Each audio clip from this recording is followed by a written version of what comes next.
Management is the process of planning, organizing, leading, and controlling resources.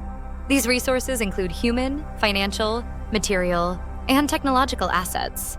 The purpose of management is to achieve organizational goals both efficiently and effectively. It serves as the backbone for any organization, providing structure and direction. There are 4 main functions of management: planning, organizing, leading, and controlling. Planning involves setting objectives and outlining how to achieve them.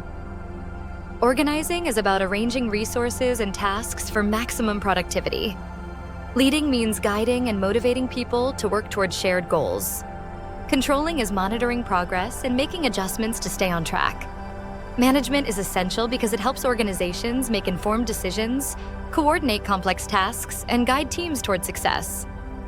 By managing resources wisely, organizations can adapt to change, solve problems, and achieve their objectives.